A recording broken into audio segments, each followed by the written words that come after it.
সামনে ছিল একটা গাছ, গাছের পেছনে দাঁড়িয়ে আছি আর মনে মনে ভাবছি, প্রভু তাহলে আমার আশা কি নৈরাশ হয়ে যাবে? আমি যে এসেছি তোমার কাছে, আর কতদিন তুমি আড়ালে থাকবে প্রভু? এবার তুমি দেখা দাও। আরে কত কাল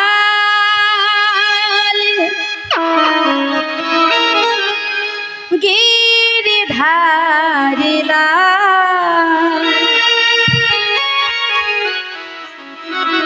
আড়ালে আড়ালে রবে, আড়ালে আড়ালে রবে। আরে কত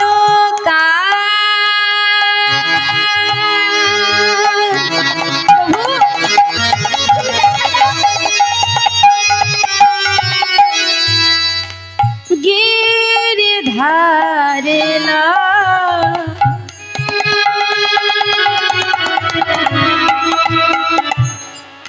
আড়ালে আড়ালে রবে,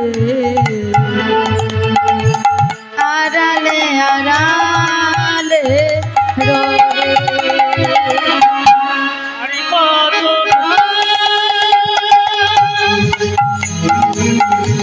গিরিধারিলা আড়ালে আড়ালে রবে, আড়ালে আড়ালে রবে। প্রভু তুমি আর কতকাল আড়ালে আড়ালে থাকবে? তুমি দেখা দাও, দেখা যদি নাই দেবে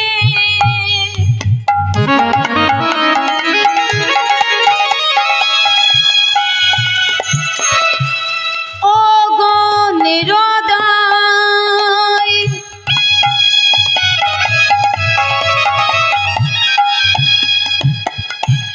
তবে কেন আশা দিয়ে ভরালে হৃদয়? দেখা যদি নাই দেবে ও গো নিরোদয়,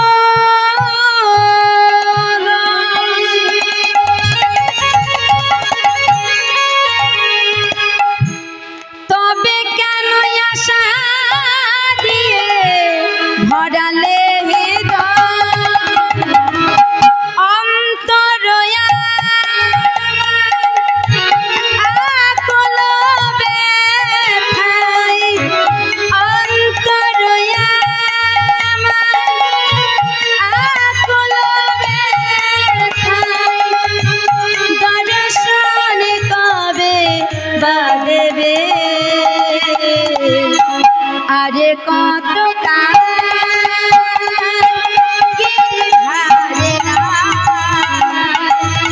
আড়ালে আড়ালে রবে, আড়ালে আড়ালে রবে। আরে কত গিরিধারিলা আড়ালে আড়ালে রবে, আড়ালে আড়ালে রবে। প্রভু তুমি দেখা দাও প্রভু, আর কতদিন আমি এমন করে চোখের জল ফেলবো?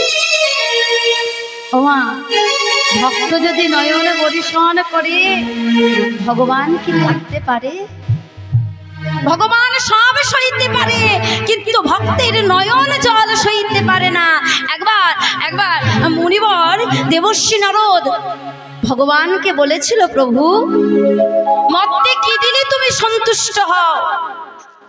ভগবান বলেছিল, মুনিবর ভক্ত যদি আমাকে একটা ফুল দিয়ে ডাকে তাতেই আমি সন্তুষ্ট, তাই না মা? প্রভু সেই ভক্তের কাছে যদি ফুল না থাকে, সব ভক্তের কাছে তো ফুল নাও থাকতে পারে, তাহলে সে তোমাকে কি দিয়ে ডাকবে?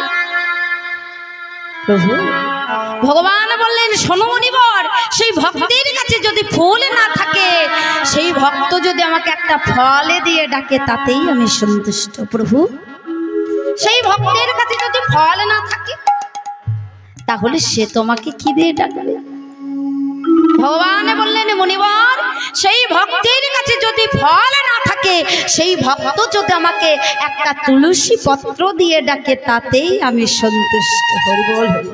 প্রভু, সেই ভক্তের কাছে যদি তুলসী পত্র না থাকে, তাহলে সে তোমাকে কি দিয়ে ডাকবে? ভগবান বললেন, মুনিবর, সেই ভক্তের কাছে যদি তুলসী পত্র না থাকে, সেই ভক্ত যদি আমাকে একটু গঙ্গা জল দিয়ে ডাকে, তাতেই আমি সন্তুষ্ট। প্রভু, তার কাছে যদি গঙ্গা জল না থাকে, গঙ্গা জল আনতে গেলে তো নবদ্বীপে যেতে হবে, গঙ্গা থেকে গঙ্গা জল আনতে হবে, তাহলে সে তোমাকে কি দিয়ে ডাকবে? ভগবান বললেন, মুনিবর, ভক্তের কাছে যদি কিছুই না থাকে, ভক্তের দুটো নয়নে দিয়েছি, একটা গঙ্গা একটা যমুনা, ভক্ত যদি দুফুটো নয়নে পরিশোধ করি, হে গোবিন্দ কৃপা করো বলে ডাকতে পারে,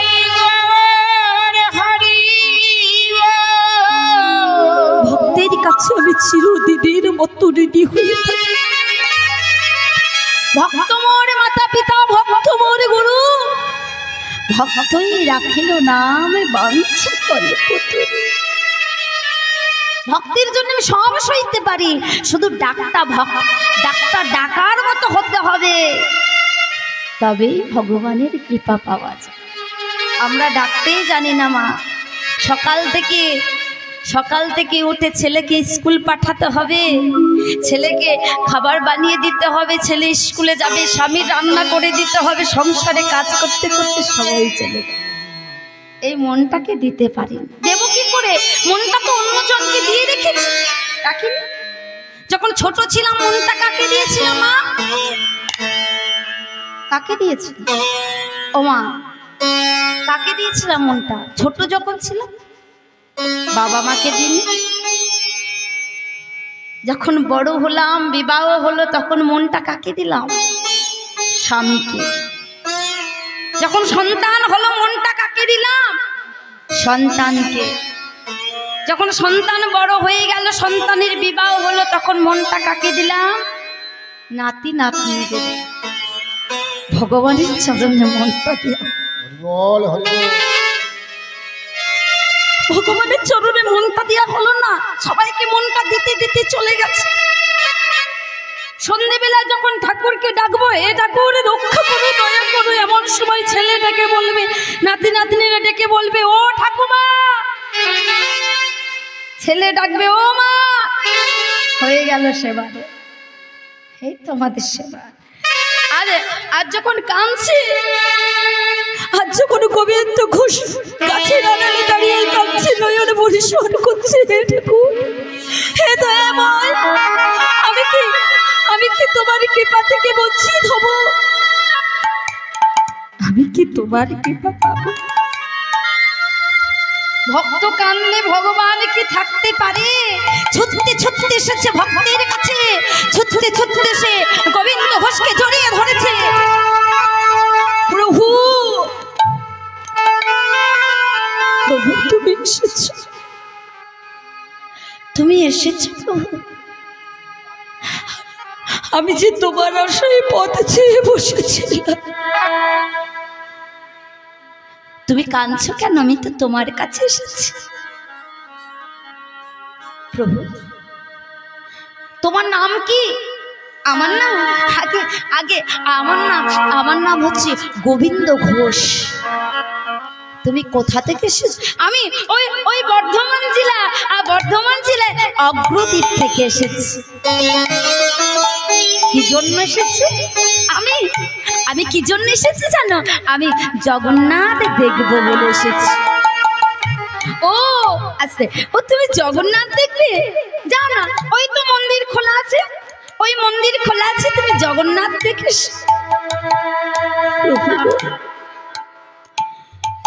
ওই মন্দিরে আছে অচলে জগন্নাথ, যে কথা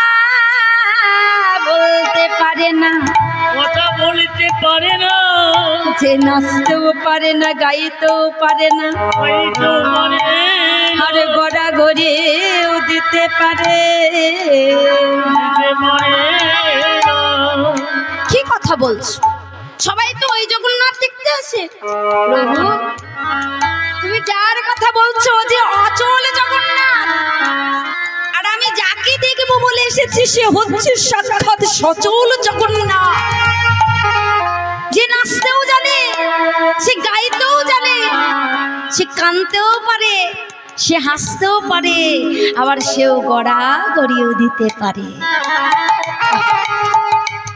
একই কথা, সচল জগন্নাথ কোথায় পাবে? প্রভু, কেউ না জানুক আমি জানি, তুমি হচ্ছ সচল জগন্নাথ। যেই গৌর সেই কৃষ্ণ, সেই জগন্নাথ, যেই গৌর সেই কৃষ্ণ, সেই জগন্নাথ। প্রভু, কেউ জানুক না জানুক আমি তোমায় জানি, তুমি হচ্ছ সেই চৈতন্য মহাপ্রভু। আর আমায় তুমি কি করছো? আমায় তুমি মিথ্যা কথা বলছো, মিছে আমায় বোঝাও মোরে, আমার বলার কিছুই নাই।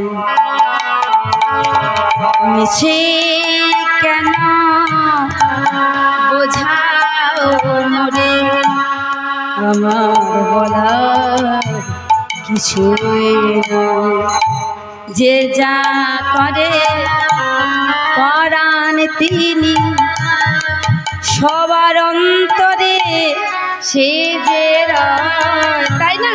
যে যা করে পরাণ তিনি, সবার অন্তরে সে যে রয়েছে। কেন বোঝাও মোরে, আমার কিছুই না। মিছে কেন বোঝাও মোরে, আমার বলার কিছু নাই, বলার কিছুই নাই, আমার বলার কিছুই নাই। প্রভু, আমাকে তুমি মিথ্যা কথা বলছো, আমি তোমাকে জানি। তুমি হলে সেই চৈতন্য মহাপ্রভু। গৌরহরি বলছে না, আমি এরই কাছে ধরা যখন পড়েছি আর নয়। শোনো, তুমি যে আমার কাছে এসেছো, তা তুমি আমার কাছে কেন এসেছো? কি জন্য এসেছো? প্রভু, আমি তোমার কাছে কেন এসেছি জানো? আমার ছোট থেকে মনের বড় ইচ্ছা, আমি আমি আমি আমি তোমার সঙ্গী হতে চাই। কি বললে? তুমি আমার সঙ্গী হতে চাও? তুমি জানো আমার সঙ্গী হতে গেলে তোমাকে কত কষ্ট করতে হবে, তাই না? ভগবানের সঙ্গী হওয়া কি সঙ্গী হওয়ার কি মুখের কথা, তাই না? ভগবানের সঙ্গে হওয়া কি মুখের কথা মা? ভগবানের সঙ্গে হতে গেলে অনেক কষ্ট করতে হবে। তারপর আমি সন্ন্যাসী মানুষ, আমি তো একদিনের বেশি কোনো জায়গায় থাকি না, একবেলা খাই, একবেলা না খেয়ে থাকি। তুমি থাকতে পারবে তো? হ্যাঁ প্রভু, আমিও তোমার সঙ্গে একবেলা খাবো আর একবেলা না খেয়ে থাকবো। আমার সঙ্গে পথে পথে ঘুরে বেড়াতে পারবে তো? হ্যাঁ প্রভু, তুমি যেখানে যাবে আমিও তোমার সঙ্গে সঙ্গে যাব। ঠিক আছে, আজ থেকে আমি তোমায় সঙ্গী করলাম, তুমি আমার সঙ্গী হলে। এই বলে গোবিন্দ ঘোষকে সঙ্গী করে চৈতন্য মহাপ্রভু কোথায় আসছেন?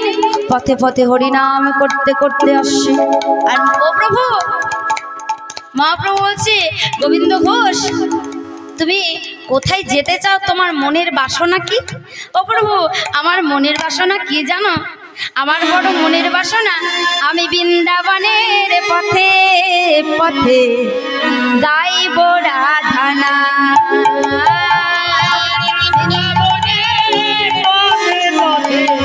গাইব রাধানা।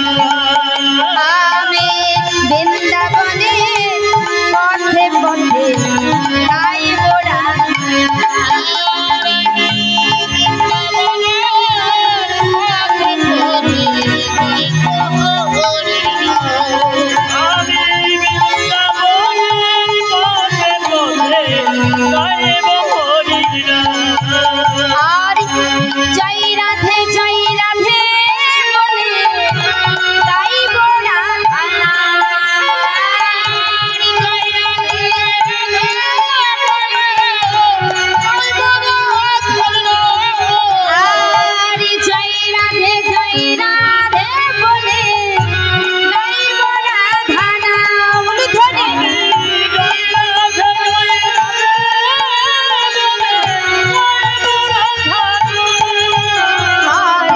বৃন্দাবনের পথে পথে গাইব রাধা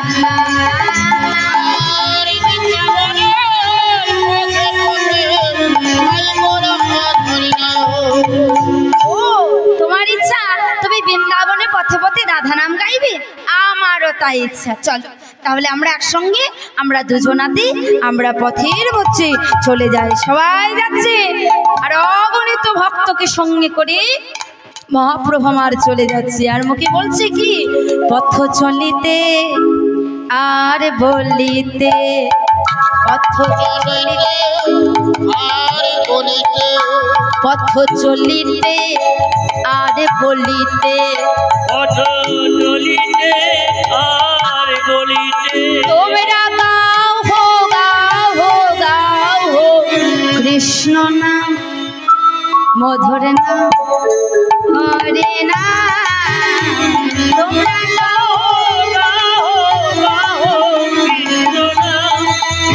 মধুর নাম হরি নাম পথ চলিতে আরে বলিতে পথ চলিতে আর বলিতে ছুটতে ছুটতে চলে যাচ্ছে। এইভাবে যেতে যেতে যেতে যেতে কোথায় এলেন? ওই যে কাটোয়ার কাছে পশ্চিম বাংলায় সেই পূর্বস্থলী বলে একটা গ্রামে, পূর্বস্থলী গ্রামেতে এসে মহাপ্রভু যেই না ওখানে এসেছে, যেই না দেখেছে মহাপ্রভু এসেছে, সবাই ছুটতে ছুটতে মহাপ্রভুকে দেখতে আসছে। আহা, মহাপ্রভুর এত সুন্দর রূপ, যাদের স্ত্রী পতি ছেড়ে মহাপ্রভুকে দেখতে আসে তারা পতির কথা ভুলে যায়, স্বামীর কথা ভুলে যায়। যোগী জপ করে, যোগী সেই যোগী যদি মহাপ্রভুকে দেখতে আসে যোগী জপ ভুলে যায়, মুনি ধ্যান ভুলে যায় সেই গৌর হরি রূপ দর্শন করে। তাই কি করেছে সবাই? মহাপ্রভু এসেছে, মহাপ্রভু এসেছে, আনন্দ ধরছে না। কেউ কেউ নাচতে শুরু করেছে, কেউ কাঁদতে শুরু করেছে, কেউ গড়াগড়ি দিতে শুরু করেছে। তারা আনন্দ ধরছে না। সবাই মিলে ওগো বলছে, ওগো ওগো শুনছো? ওই দেখো আমাদের প্রভু এসেছে, চলো আমরা প্রভুকে দেখতে যাব। তারা আনন্দ ধাওলো সব গৌরাঙ্গ দেখিতে, আনন্দে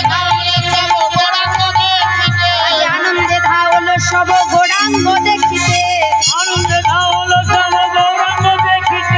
নাচিতে নাচিতে চলে গৌরাঙ্গ দেখিতে।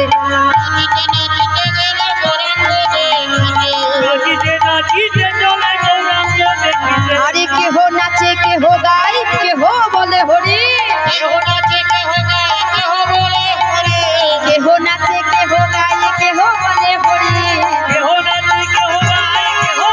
হরি। দেখো এরা কত সুন্দর ভাবে নৃত্য করছে। আর মায়ের আমার কেহ নাচে কেহ গায় কেহ বলে হরি,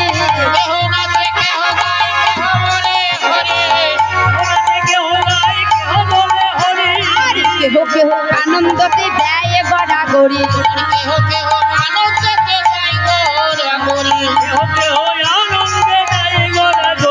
আজ এই আনন্দ ধরে না, আনন্দ ধরে না, প্রাণে গৌর দেখব বলে আনন্দ ধরে না, প্রাণে গৌর দেখব বলে আনন্দ ধরে না। সবার আনন্দ ধরছে না, প্রাণ গৌরকে দেখবো বলে ছুটতে ছুটতে আসছে। সবাই যখন এসেছে, এবার সবাই এসেছে, মহাপ্রভু বলছে, ও গোবিন্দ, এই যে তুমি দাঁড়িয়ে দাঁড়িয়ে দেখছো কি? আমার যে এত এত ভক্ত এসেছে তাদের তো সেবার ব্যবস্থা করতে হবে না? ভক্তরা এসেছে তখন সেবা দিতে হবে তো। তাই ও প্রভু আমি কি করে সেবা দেব? কেন তুমি দেখো যে যে ভক্তরা এসেছে সবাই কিন্তু হাতে কিছু না কিছু নিয়ে এসেছে, কেউ খালি হাতে আসেনি, আমার কাছে এসেছে। কিন্তু তাতেও যদি না হয় তুমি এক কাজ করো, তুমি ভিক্ষা করে নিয়ে এসো। ওই 3 ক্রোশ দূরে একটা গ্রাম আছে, ওই গ্রামে গিয়ে তুমি ভিক্ষা করে নিয়ে এসো। গোবিন্দ ঘোষ বলছে, ও প্রভু আমাকে ভিক্ষা করতে হবে, ঠিক আছে আমি আমি ওই 3 ক্রোশ দূরে ভিক্ষা করে নিয়ে আসি। তাই কি করেছে গোবিন্দ ঘোষ, ভিক্ষার ঝুলি নিয়ে সে 3 ক্রোশ দূরে গেছে ভিক্ষা করতে। মুখে কৃষ্ণ নামে করছে, কৃষ্ণ কৃষ্ণ কৃষ্ণ কৃষ্ণ কৃষ্ণ কৃষ্ণ কৃষ্ণ, হে কৃষ্ণ কৃষ্ণ কৃষ্ণ কৃষ্ণ কৃষ্ণ কৃষ্ণ কৃষ্ণ, হে বলো কৃষ্ণ।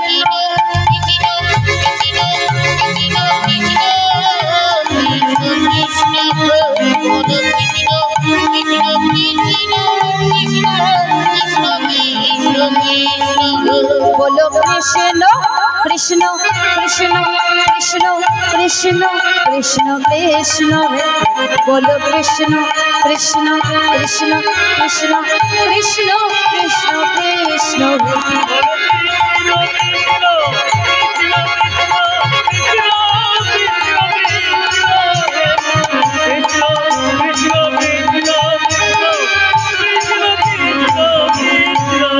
জপ কৃষ্ণ ভজ কৃষ্ণ, জপ কৃষ্ণ ভজ কৃষ্ণ, জপ কৃষ্ণ ভজ কৃষ্ণ, জপ কৃষ্ণ ভজ কৃষ্ণ, জপ কৃষ্ণ ভজ কৃষ্ণ।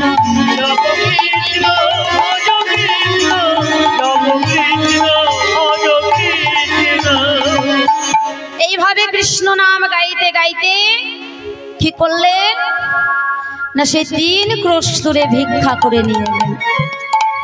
ভিক্ষা করে নিয়ে এসে গোবিন্দ ঘোষ প্রভুকে বলছে, ও প্রভু এই দেখো আমি ভিক্ষা করে নিয়ে এসেছি, এনেছো, এক কাজ করো তুমি নিজে হাতে রন্ধন করো। কি বললে প্রভু, আমি রন্ধন করব? আমি তো কোনোদিন রন্ধন করিনি, কিন্তু তোমাকে নিজে হাতে রন্ধন করো। ওই যে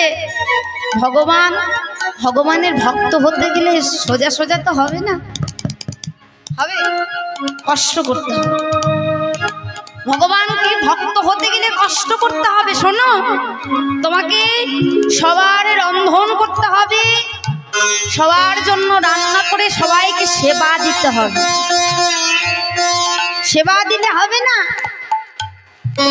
ওই যে তারা সেবা করবে সেই পাতাগুলো তোমাকে নিজ হাতে পরিষ্কার করে ফেলতে হবে।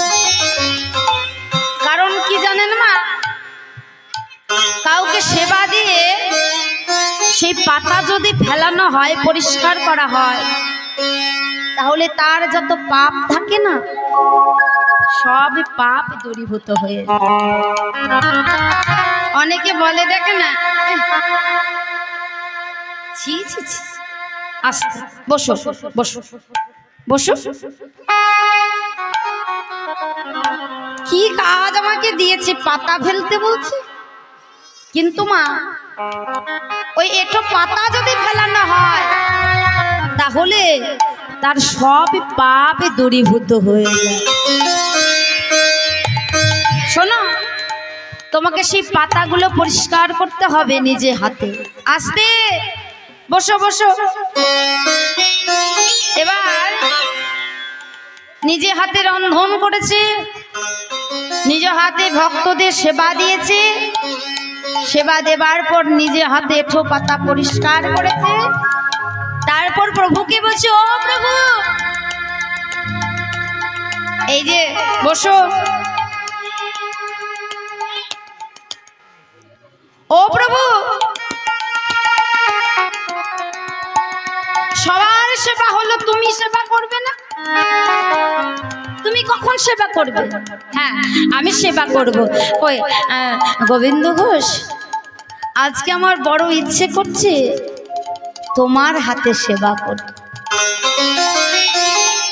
প্রতিদিন তো নিজের হাতে আমি খাই, আজকে যদি তুমি আমাকে একটু নিজের হাতে খাইয়ে দিতে তাহলে আমার খুব ভালো হয়, আমার বড় ইচ্ছা। ওমা, যেই না বলেছে গোবিন্দ ঘোষের মনে একটু অহংকার হলো, অহংকার হলো যে আমাকে আমাকে মহাপ্রভু বলছে কিনা নিজের হাতে খাবে, আমার হাতে খাবে, তাহলে আমার মতো ভক্ত আর কেউ নেই। এই যে অহংকার, আর অহংকারী দেখবেন পতনের মূল কারণ। একবার দেবর্ষী নারদ ভগবানকে বলছে, ও প্রভু তুমি যে ভক্তির জন্য এত কাঁদো, কই আমার জন্য তো কাঁদো না? আমি তো সবসময় তোমার নাম করি, কই তুমি তো কাঁদো না আমার জন্য? নারদ, তোমাকে একটা কাজ দেবো, তুমি করতে পারবে? প্রভু তুমি কোনো কাজ দিলে আমি কি না করতে পারি? তা বলো কি কাজ করতে হবে? শোনো, এই যে আমি তোমাকে এক বাটি সরষের তেল দিলাম, কানায় কানায়, এই তেলটা নিয়ে তুমি সর্বমর্ত পাতালে ঘুরে এসো, আর সদাই আমার নাম করতে করতে ঘুরে এসো। যেই না দেবর্ষী নারদ সেই তেলটা নিয়ে কানায় কানায় তেলটা নিয়ে স্বর্গমর্ত পাতাল ঘুরে এসেছে, প্রভুকে বলছে, ও প্রভু দেখো আমি তেলটা ঘুরে স্বর্গমর্ত পাতাল ঘুরে এলে এক ফোঁটা তেল পড়েনি। দেখছো তো আমার মতো ভক্ত আর আছে? এক ফোঁটা কিন্তু তেল পড়েনি, তুমি দেখে না। ভগবান বলছে, মুনিবার তুমি এক ফোঁটা তেল পড়েনি ঠিক আছে মানলাম, কিন্তু তুমি যে স্বর্গমত্ত পাতাল ঘুরলে, আচ্ছা একবারও আমার নাম করেছো? যা প্রভু ওই তেলের খেয়াল রাখতে যে আমার না তোমার নাম করাই ভুলে গেছি। তাই গৌর হরি বল, হরি বল। তাই বেশি অহংকার ভালো নয়। যেই না অহংকার করেছে গোবিন্দ ঘোষ আমার হাতে প্রভু সেবা করবে, সেবা করে সেবা দিয়েছে, সেবা করার পর মহাপ্রভু হাতটা বাড়িয়ে দিয়েছে। ও প্রভু আর কিছু নেবে? অন্ন নেবে? সবজি নেবে? দেব? না না, তাহলে কি নেবে? আর তো কিছু নেই। কেন গোবিন্দ, তুমি জানো না আমি সেবা করার পর আমার মুখশুদ্ধি লাগে? মুখশুদ্ধি? হ্যাঁ, তা কি লাগবে জানো না? মুখশুদ্ধি, আমার মুখশুদ্ধি লাগে হরিদ্র। হরিদ্র কি? ও হরিদ্র কি? প্রভু একটু দাঁড়াও, আমার তো নেই, আমি ওই 3 ক্রোশ ধরে ভিক্ষা করে নিয়ে আমি তোমাকে হরিদ্রকে এনে দিচ্ছি। তাই কি করেছে গোবিন্দ ঘোষ, আবার 3 ক্রোশ ধরে মুখশুদ্ধি আনতে যাচ্ছে। মুখশুদ্ধি লইয়া তোরে গোবিন্দ চলিল,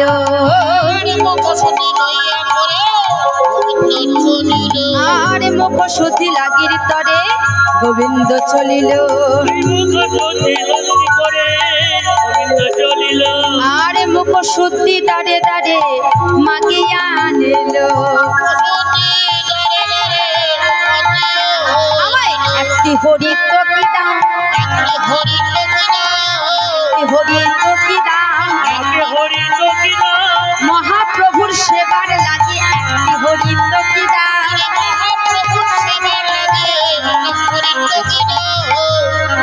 একটি হরিদ্রকে নিয়েছে, আবার মনে মনে ভাবছে আজকে আজকে না হয় দিলাম, আবার তো কালকেও চাইবে, তাই না? তখন তো আমাকে আবার হরিদ্রকে দিতে হবে, কোথায় পাবো? আবার আমাকে এত দূর থেকে পায়ে হেঁটে হেঁটে আসতে হবে, হাঁটু যন্ত্রণা হবে না? ওমা হাঁটু যন্ত্রণা আছে? হ্যাঁ আছে।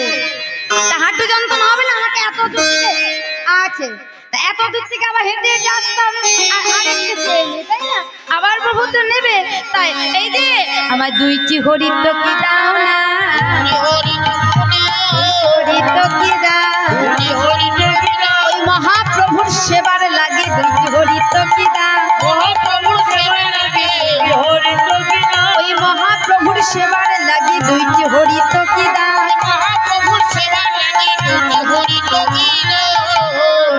2টি হরিদ্র কি দিয়েছে, একটা ঝোলায় ভরেছে, আর একটা নিয়ে আসছি।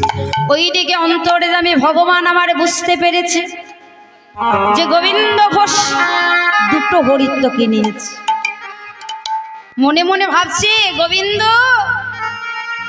তোমার মনে এখনো সংসারের বাসনা।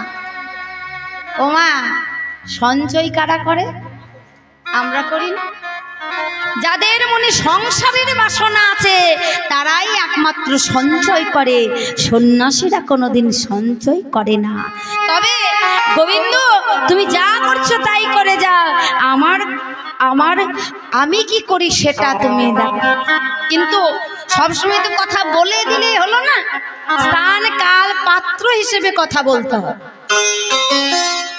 কি করেছে না, একটা ঝোলায় ভরেছে আর একটা হাতে নিয়েছে।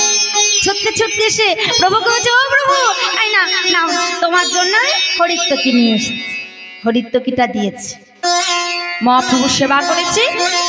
এবার সেবা করার পর ওই যে সন্ন্যাসী এক জায়গায় তো একদিন থাকে না, যেই না তারপরেতে হয়েছে সবাই আবার ভক্তগণকে সঙ্গে করে পূর্বস্থলী থেকে এবার আসছে হরিনাম গাইতে গাইতে। কোথায়?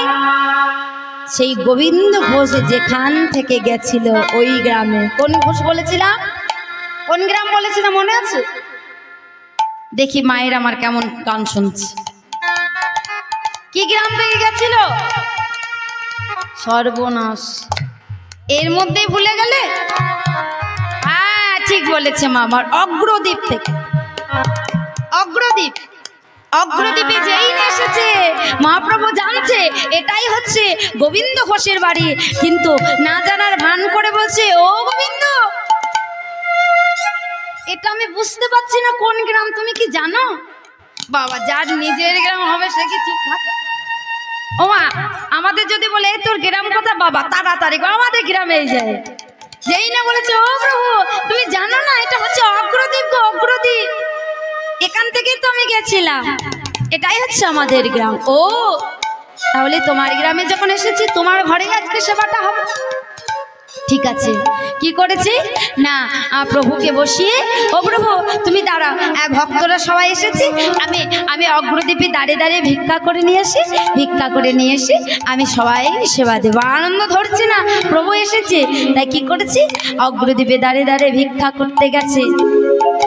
আর ভিক্ষা করে দাঁড়িয়ে দাঁড়িয়ে ভিক্ষা করে নিয়ে এসেছে, আর ভিক্ষা করে নিয়ে এসে রন্ধন করেছে। ওমা, খুব শীত করছে নাকি? হ্যাঁ, কত রাত হলো? কটা বাজছে গো? বেশি বাজে না, একটু ধৈর্য ধরে বসুন। জানতে বুঝতে পারছি যে খুব ঠান্ডা লাগছে, তাই একটু ধৈর্য ধরে বসুন, আর একটুখানি আছে। তাই যেই না বলেছে, ও প্রভু আমি ভিক্ষা করে নিয়ে আসি, তাই দাঁড়িয়ে দাঁড়িয়ে ভিক্ষা করতে গেছে, কৃষ্ণ নাম গাইতে গাইতে গেছে। তাই কৃষ্ণ নাম গাইতে গাইতে ভিক্ষা করে নিয়ে এলেন, আর ভিক্ষা করে নিয়ে এসে রন্ধন করেছে। রন্ধন করে সবাইকে সেবা দিয়েছে। সবাইকে সেবা দেওয়ার পর প্রভুকে সেবা দিয়েছে। এবার প্রভু যেই না সেবা করার পর হাতটা বাড়িয়েছে, বাবা গোবিন্দ ঘোষে আনন্দ ধরে, কারণ আছে তো, তাই না? সঙ্গে সঙ্গে ঝোলা থেকে হরিত্বকিটা বের করে, ও প্রভু না, যেই না দিয়েছে প্রভু বলছে, গোবিন্দ কালকে আমি যখন তোমাকে চেয়েছিলাম তুমি তখন আমাকে বসিয়ে রেখে 3 কস্তুরে আনতে গেছিলে, আর আজকে আমার সঙ্গে সঙ্গে তুমি দিয়ে দিলে। ও প্রভু জানো কি হয়েছে, কালকে না আমি ভিক্ষা করতে গেছিলাম, তখন 2টো হরিত্বকি নিয়েছিলাম, কারণ আমি তো জানি আবার তোমার কালকে লাগবে, সেই জন্য 2টো নিয়েছিলাম।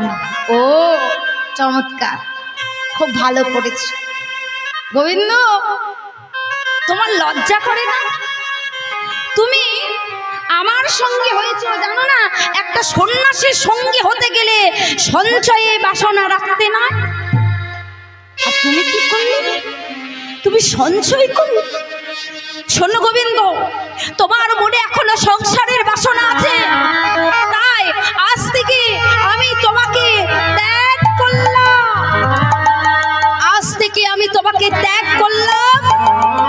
থেকে আমি তোমাকে ত্যাগ করলাম। প্রভু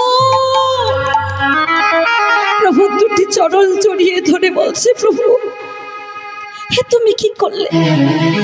আমি আমি আমি হরিদ্রকে নিয়ে এসেছি, কিন্তু আমি তো আমার জন্য আনিনি, আমি তো তোমার জন্য এনেছি।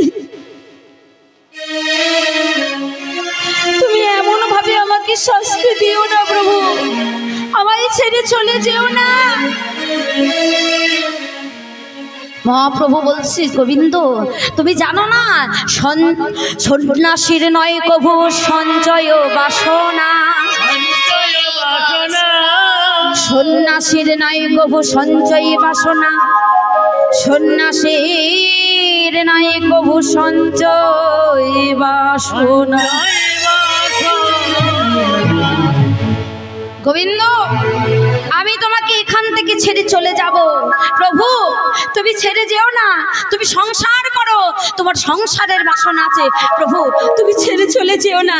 প্রভু যখন চলে যাচ্ছে, গোবিন্দ চিৎকার করে বলছে, প্রভু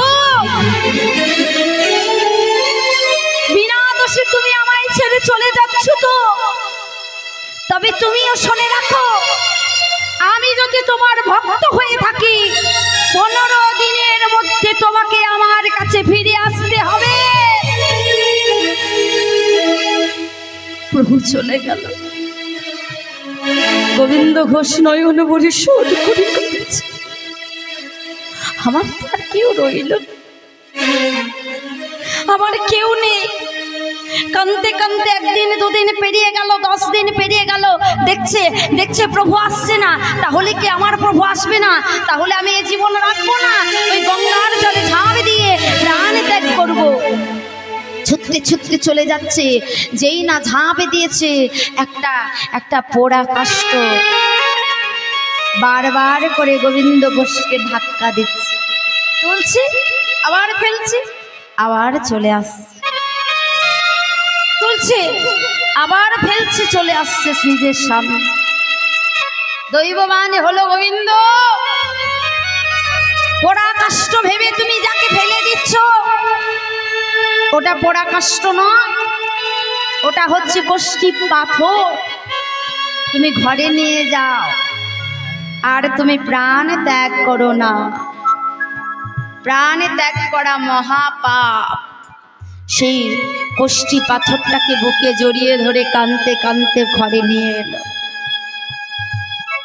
14 দিনের মাথায় ভগবান মহাপ্রভু ফিরে এলে, দরজার সামনে ডাক দিলেন, গোবিন্দ। হে প্রভু তুমি এসেছো।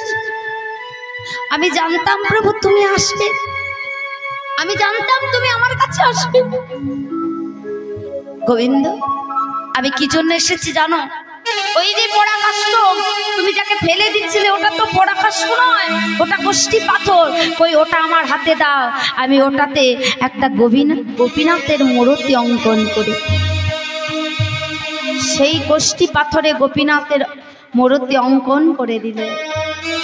গোবিন্দ এই গোপীনাথকে তুমি প্রত্যেক দিন 4 বার করে সেবা দেবে, আর আমার কথা শোনো, তুমি সংসার করবে, তুমি বিবাহ করবে।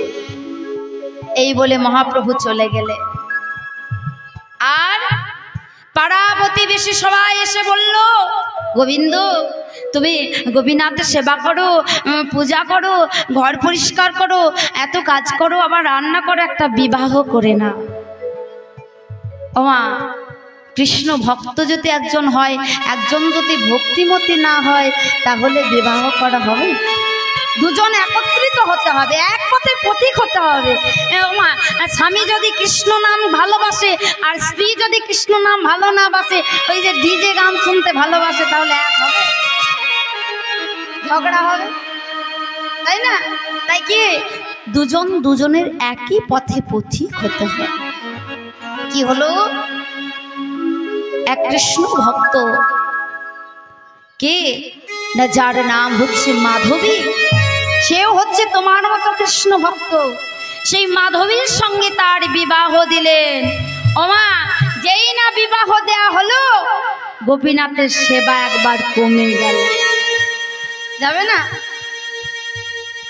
গোপীনাথের সেবা কমে গেল বিবাহ দেওয়ার পর। একবার যখন সেবা কমে গেল, আস্তে আস্তে আস্তে আস্তে মাধবী গর্ভবতী হলেন। গর্ভবতী যখন হলেন, সন্তান যখন জন্ম নিলেন, সন্তান জন্ম হবার পর আরো দুবার কমে গেল। সারাদিনে সেবা হলো দুবার। ভগবানের পরীক্ষা। ভগবানের দিয়ে ধন দেখে মন কেড়ে নিতে কতক্ষণ। ভগবান দিয়ে দেখে যে সে টাকাটা কোন কাজে লাগাচ্ছে, ভালো কাজে না খারাপ কাজে। ওই জন্য বলে না, দিয়ে ধন দেখে মন কেড়ে নিতে কতক্ষণ। কেড়ে নিতে বেশিক্ষণ সময় লাগে না। ভগবান মনে মনে ভাবছে, গোবিন্দ তুমি তোমার কাজ করো, আমিও আমার কাজ করি। সন্তান হলো, সন্তানকে কোলে নিয়ে মাধবী, আমার সন্তানের কি নাম রাখবো জানো? আমার সন্তানের নাম রাখবো গোপীনাথ। জানো গো, আমাদের দুই মন্দিরে গোপীনাথ আছে। আবার গোপীনাথ, ওটা হচ্ছে আমার বড় ছেলে, আর এটা আমার ছোট ছেলে। এইভাবে আস্তে আস্তে যেই না ছোট্ট গোপীনাথ 5 বছরে হয়েছে, গোবিন্দ ঘোষ বলছে, মাধবী আমি অনেকদিন তো ভিক্ষাই যাইনি, আমার ভিক্ষা ঝোলাটা এনে দাও, আমি ভিক্ষায় যাব। মাধবী যেই ভিক্ষার ঝোলাটা এনে দিয়েছে, সেই দিনই হলো মাধবীর সঙ্গে গোবিন্দের শেষ দেখা। গোবিন্দ যখন ভিক্ষায় চলে গেল, মাধবী গোপীনাথের সেবা দিতে দিতে হঠাৎ করে শেষ নিঃশ্বাস ত্যাগ করলেন। গোবিন্দ ঘোষ ভিক্ষা থেকে এসে মাধবীকে ডাকছে, মাধবী, মাধবী, ও মাধবী, এই দেখো আমি ভিক্ষা করে নিয়ে এসেছি। অনেকদিন তো ভালো করে আমার গোপীনাথকে সেবা দেয়নি। আহা, এতক্ষণে চৈতন্য হয়েছে যে গোপীনাথকে সেবা দেয়নি, এতদিন হয়নি। ও মাধবী, এই যে রান্না করো, আমার গোপীনাথকে যে সেবা দিতে হবে। দেখছে কোথাও মাধবী নেই, গোপীনাথ কোথায়, আমার মাধবী কোথায়, দেখছে গোপীনাথের চরণ তলে প্রণাম করছে। ও ও মাধবী, এতক্ষণ ধরে প্রণাম করছো, এসো রান্না করতে এসো। আর প্রণাম করতে হবে না, চলো চলো চলো। যেই না এইভাবে ধরেছে, দেখছি তার অঙ্গ শীতল হয়ে গেছে। মাধবী,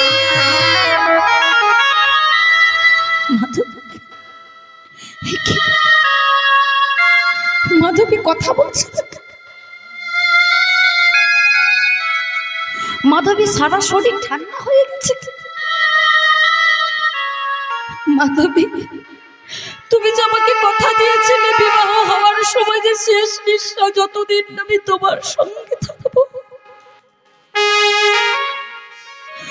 তুমি চলে গেলে মাধবী।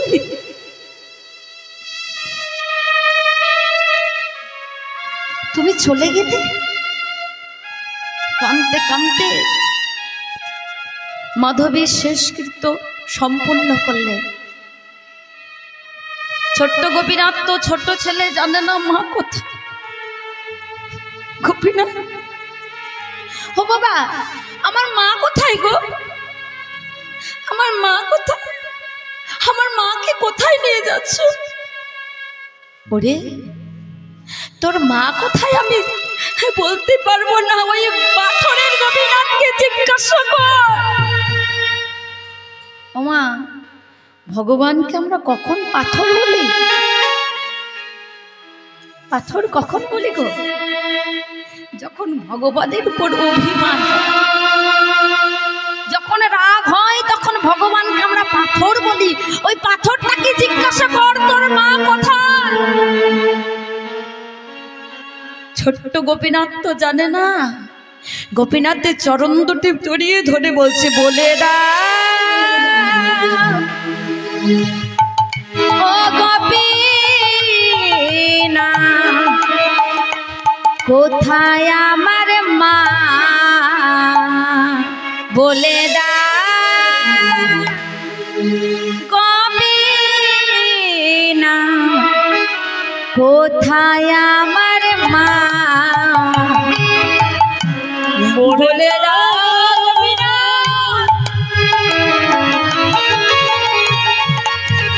ও গো গোপিনা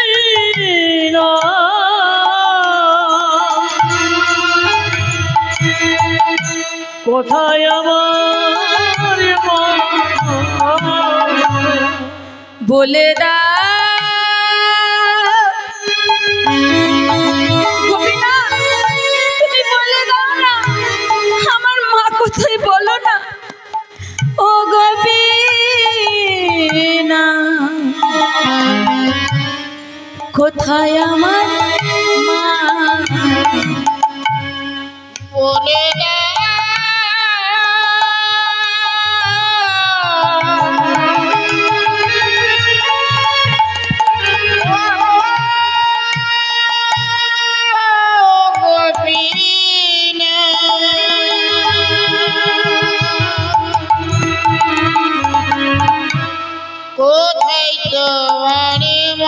কোথায় আমার মা ডাকি আমি মা মা মা বলে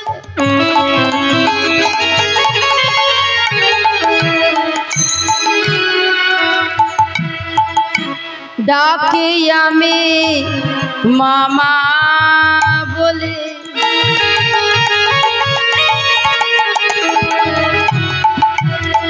আমারে মাঝে আমায় নেই না কোলে গোপিনা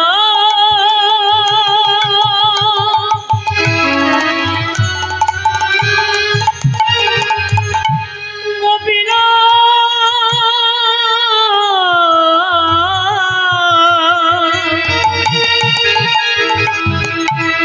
ডাকি আমি মা বলে মাঝে আমায় নেই না কোলে অন্তিমে অসার ভেবে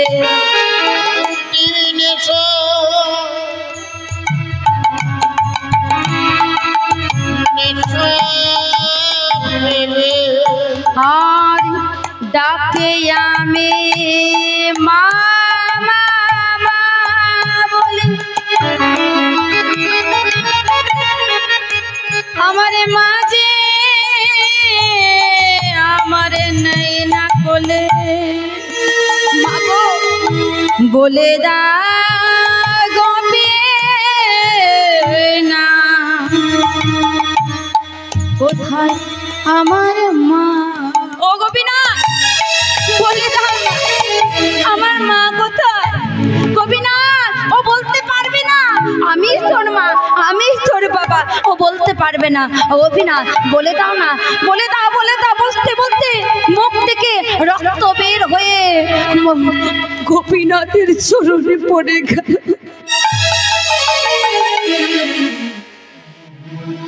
ওই গোপীনাথের চরণে ছোট্ট গোপীনাথ তো শেষ নিঃশ্বাস ত্যাগ করল গোপীনাথ ও গোপীনাথ ও বলতে পারবে না রে তুই আমার কাছে আর আসার ক্ষমতা নেই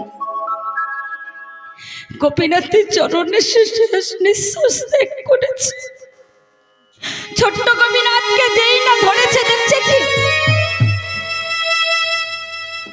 আমার গোপীনাথের মুখে এত রক্ত বের হয়েছে কেন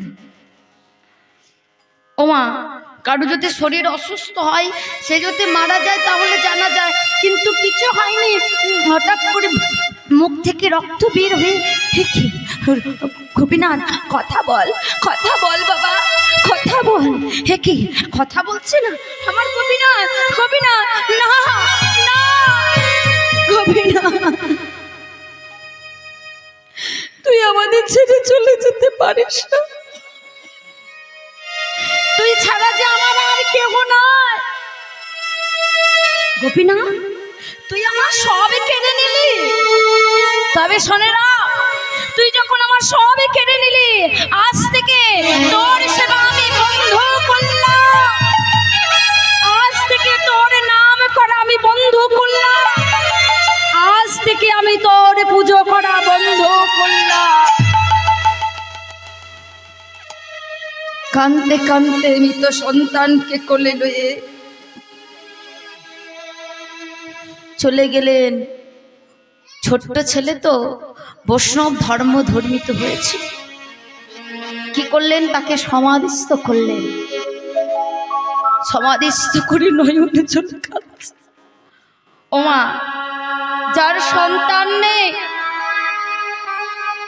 সে এতটা কষ্ট পাবে না। আমার তো সন্তান নেই, মনকে বোঝায়।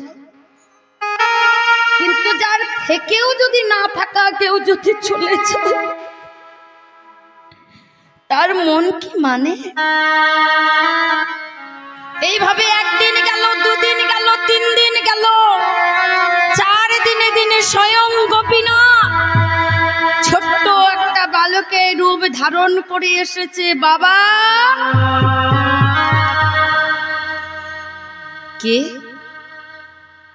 কে আমাকে বাবা বলছে? আমার তো কোনো ছেলে নেই। বাবা, তোমার মনে নেই? তুমি না একদিন বলেছিলে যে তুই হলে আমার বড় ছেলে, আমি আর এই হচ্ছে আমার ছোট ছেলে, মনে নেই? ও গোপীনাথ, তুই এসেছিস, দেখতে এসেছিস, আমাকে দেখতে এসেছিস। আমি কেমন আছি দেখতে এসেছিস? আমি ভালো আছি না খারাপ আছি দেখতে এসেছিস? তুই যা, চলে যা, আমি তো তোকে ডাকিনি। বাবা, কারো যদি 2টো ছেলে থাকে, একটা ছেলে যদি মারা যায়, আরেকটা ছেলেকে কিন্তু না খাইয়ে রাখে।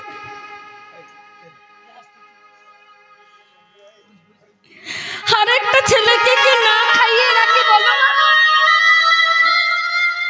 আরেকটা ছেলে আমি আছি, আমাকে তুমি 3 দিন ধরে খেতে দাও নি। আমার কি খিদে পাইনি? আমি যে 3 দিন ধরে না খেয়ে আছি। তুই ঠিকই বলেছিস, কিন্তু গোপীনাথ, একটা সন্তান কি জন্য চাই? বাবা মায়েরা বলতো যে শেষ দিনে যখন মারা যাব, শেষ দিনে আমার মুখে একটু আগুনটা তো দেবে। খেতে দেখ বা না দেখ, মুখে আগুনটা কিন্তু দেবে। সেই জন্য একটা ছেলে চাই। পারবি? এত বড় বড় কথা বলছি, পারবি? আমি যখন মারা যাব, আমার মুখে তুই আগুনটা দিতে পারবি? আমার শেষ কাজ করতে পারবি? আমার পিণ্ড দান করতে পারবি? মুক্ত মুখে বলছিস আমি, তুই নাকি আমার ছেলে, বল। বাবা, আমি তোমাকে কথা দিলাম বাবা, তুমি যখন শেষ নিঃশ্বাস ত্যাগ করবে, আমি তোমার পিণ্ড দান করব নিজে হাতে। আমি তোমার শেষ কাজ কৃত করব নিজের হাতে। আমি ওষুধ পালন করব। আমি তোমাকে কথা দিলাম বাবা।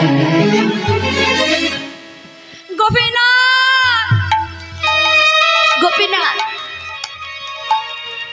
তুই আমাকে কথাটা দিলি, এতেই আমার শান্তি। আর আমি কিছু চাই না। একটা কাজ করবি বাবা? আমার বড় হয়েছে, আমি তো না খেয়ে আছি, আবার বড় ইচ্ছে তুই আমায় একটু হরিনাম শুনিয়ে দিবি। আহা, ভক্তরা ভগবানকে হরিনাম শোনায়। কোনোদিন দেখেছেন যে কোনো ভগবান ভক্তকে হরিনাম? কেমন ভক্ত দেখুন। ওই জন্য কথাই আছে না, ডাকার মতো যদি ডাকতে পারি, ভগবানকে যদি পুত্র হিসেবে রাখতে পারি, ভগবান তাকে পুত্র হিসেবে দেখা দেয়। ভগবানকে যদি স্বামী হিসেবে মানতে পারি, ভগবান স্বামী হিসেবে দেখা দেয়। যেমন মীরাবাই, তিনি ভগবানকে গিরিধারীকে স্বামী হিসেবে মেনেছিল। ভগবানকে যেমন ভাবে ভালোবাসবে তেমন ভাবে আসে, সেই কথা দেয়। ওই যে একটা গান আছে না, কি গান, সবাই একটু করে